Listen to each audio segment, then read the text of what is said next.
గోదావరి జిల్లాలోని కీలకమైన నియోజకవర్గం జగ్గంపేట.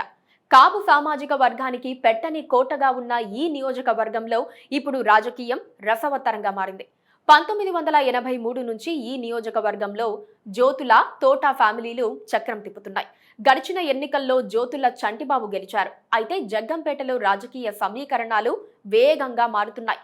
అభ్యర్థి మార్పు తథ్యమని తేలటంతో వైసీపీలోనే అంతర్గత కుమ్ములాటలు జరుగుతూ ఉండగా, మరోవైపు జనసేనతో కలిసి టీడీపీ అడుగులు వేస్తూ ఉండటంతో ఈక్వేషన్స్ అన్నీ మారిపోతున్నాయి. అయితే జనసేన నేత పాటంశెట్టి సూర్యచంద్ర ఈ నియోజకవర్గంలో కీ రోల్ ప్లే చేయటం పక్కా అని తెలుస్తోంది. మరి ఈసారి ఎన్నికల్లో ఎవరు గెలుస్తారు?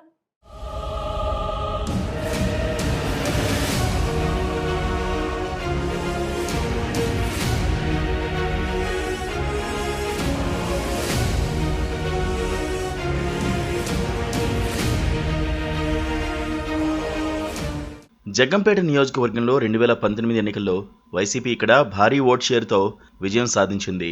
వైసీపీ నుంచి బరిలోకి దిగిన జ్యోతిల చంటిబాబుకు 52% ఓట్లు పడ్డాయి. రాష్ట్ర వ్యాప్తంగా కనిపించిన వైసీపీ వేవ్ ఈ నియోజకవర్గంలో కూడా కనిపించింది. ఇక టీడీపీ నుంచి బరిలోకి దిగిన జ్యోతిల నెహ్రూకు 39% ఓట్లు మాత్రమే వచ్చాయి. జనసేన నుంచి పోటీ చేసిన పాటంశెట్టి సూర్యచంద్రకు 6% ఓట్లు వచ్చాయి. ఇవి గత ఎన్నికల లెక్కలు కాగా, ఈసారి పరిస్థితులు మారాయన్న ప్రచారం జోరుగా సాగుతోంది. రాజకీయ పరిణామాలైతే ఊహించినంతగా మారాయి. జ్యోతిల చంటిబాబు మళ్లీ పోటీ చేయడం లేదు. ఆయనకు వైసీపీ టికెట్ నిరాకరించింది. కొత్తగా మాజీ మంత్రి తోట నరసింహాన్ని ఇన్ఛార్జిగా నియమించారు. గత ఎన్నికల్లో ఆయనకు ఆరోగ్యం బాగా లేకపోవడంతో ఆయన భార్యకు పెద్దాపురం టికెట్ ఇచ్చారు. అక్కడ ఆమె ఓడిపోయింది. ఈసారి ఆరోగ్యం బాగా లేకపోయినా తోట నరసింహానికి అది కూడా జగ్గంపేట టికెట్ ఇవ్వాలని డిసైడ్ అయ్యారు. మరోవైపు టీడీపీ జనసేన కూటమిగా ఎన్నికలకు వెళ్తుండటంతో ఈ ఎన్నికల్లో కూటమికి చాలా విషయాలు అనుకూలంగా మారే అవకాశం ఉంది. జగ్గంపేట కాపు సామాజిక వర్గానికి పెట్టని కోట. ఈ నియోజకవర్గంలో మెజారిటీ జనాభా ఆ సామాజిక వర్గానిదే.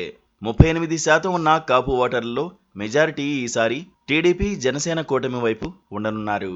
మామూలుగానే తమ సామాజిక వర్గ నేతైన జ్యోతిల నెహ్రూకు కాపు వర్గాల్లో మద్దతుంది. జనసేన కూడా కలిసి రావడంతో ఓట్ షేర్ మరింత పెరిగే అవకాశం ఉంది. అయితే పథకాల వల్ల లబ్ధి పొందిన వారు వైసీపీకి మద్దతు పలికే అవకాశం కనిపిస్తోంది. ఇక 19% ఉన్న ఎస్సీ జనాభాలో వైసీపీకి మెజారిటీ మద్దతు లభిస్తోంది. 14% ఉన్న తూర్పు కాపుల్లో టీడీపీకి మొగ్గు కనిపిస్తోంది. వైసీపీకి మద్దతు పలికే వారంతా సంక్షేమ పథకాల లబ్ధిదారులే అనుకోవచ్చు. జనసేన మద్దతుతో టీడీపీ తరఫున బరిలోకి దిగే జ్యోతిల నెహ్రూ గెలిచే అవకాశముందని నియోజకవర్గంలో చర్చ జరుగుతోంది. జనసేన టీడీపీ మధ్య పొత్తు ఉన్న స్థానికంగా జనసేన నేత సూర్యచంద్ర కీలకంగా వ్యవహరిస్తున్నారు. ఆయనకు జ్యోతిల నెహ్రూకు మధ్య సంబంధాలు సరిగ్గా లేవు. ఆయన మద్దతు ఇవ్వకపోతే ఓట్లు బదిలీ అయ్యే అవకాశాలు తక్కువ. ఇది వైసీపీకి పాజిటివ్గా మారి తోట నరసింహానికి మేలు చేసే అవకాశం ఉంది. జగ్గంపేట జంగ్లో గెలుపోటములను డిసైడ్ చేసేది కేవలం జనసేన సపోర్టు మాత్రమే అన్నట్టుగా కనిపిస్తోంది. మరోవైపు వైసీపీ టికెట్ దక్కని సిట్టింగ్ ఎమ్మెల్యే ఏం చేస్తారు అన్నది ఆసక్తికరంగా మారింది. టికెట్ నిరాకరించినప్పుడు ఆయన టీడీపీలో చేరుతానని లీకులు పంపారు. నిజానికి ఆయన చాలా కాలం టీడీపీలోనే పనిచేశారు. జ్యోతిల నెహ్రూ టీడీపీలో చేరడంతో ఆయన వైసీపీలో చేరాల్సి వచ్చింది. ఇప్పుడు వైసీపీలోనూ టికెట్ రావడం లేదు.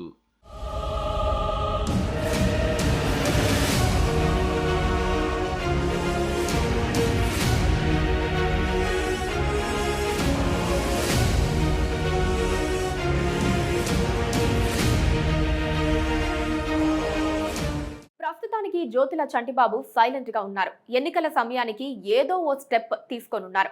ఇండిపెండెంట్ గా పోటీ చేసే అవకాశాలు లేవు. ఈ మధ్య కాలంలో పవన్ తో సుదీర్ఘంగా చర్చించారు. అయితే సీటు విషయంలో ఆయన కూడా క్లారిటీ ఇవ్వలేదని తెలుస్తోంది. ఈ కారణంగా ఆయన ఏం చేస్తారన్న దానిపైన రాజకీయ వర్గాల్లో చర్చ జరుగుతోంది. ఇండిపెండెంట్ గా పోటీ చేస్తే చాలా వరకు వైసీపీ క్యాడర్ ఆయనతో వెళ్తుంది.